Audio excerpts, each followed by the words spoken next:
વિચારધારા આપણે સંવિધાન ઉપર લઈ જવા. સંવિધાનનો દેશ બનવો જોઈએ. દેશની અંદર સંવિધાનની સ્થાપના પ્રોપર હોવી જોઈએ. જેમ અશોકભાઈ કીધું કે સંવિધાન આપણે શિક્ષક જે આપણા પુસ્તક આવે છોકરાઓ એમની અંદર રાજા મહારાજાઓની કહાની આવે છે, પણ સંવિધાનની પ્રોપર કહાની નથી આવતી. એ કહાની એની અંદર આવવી જોઈએ. એ બાબા સાહેબ આંબેડકરને બીજી સમાજ તો સમજે, તો એના પહેલે અનુસૂચિત જાતિ જનજાતિના લોકોને અને એના બાળકોને એને ઘરમાં લઈ જવું પડશે કે બાબા સાહેબ શું હતા.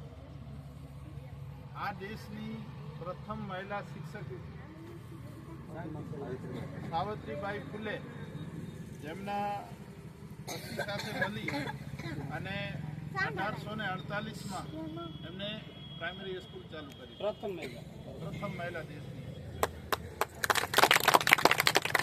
આપણે બધાને મળી કરી અને વેર ઝેર મૂકી અને એકબીજાને સર્વ સમાજને એક થવો જરૂરી છે.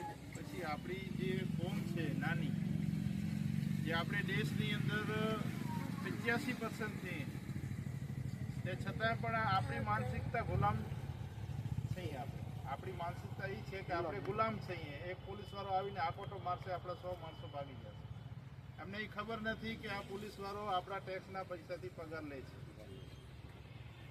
આ એક કલેક્ટર હોય છે, એ પણ આપણા ટેક્સના તમે દૂધની થેલી લઈ આવશો એના ટેક્સના પૈસાનો પગાર લે છે. આપણો નોકર છે. જે કે બાબા સાહેબ આંબેડકરે આપણે શીખવાડ્યો છે કે આ વ્યવસ્થા છે આખી, એ બધી જનતાની નોકર છે. અત્યારે દોર એવો આવી ગયો છે કે જનતાને એ લોકો નોકર બનાવી નાખ્યા છે. ઉલટો દોર ચાલી રહ્યો છે. એટલે આપણે બાબા સાહેબ આંબેડકરને સમજવો પડશે અને સંવિધાનને વાંચવો પડશે. એટલો કહીને મારો જય ભીમ. જય ભીમ. 2 મિનિટ ખાલી ઉભા રહેજો, પ્રસાદી લેતી જાજો ભાઈ. પપ્પુ આચું.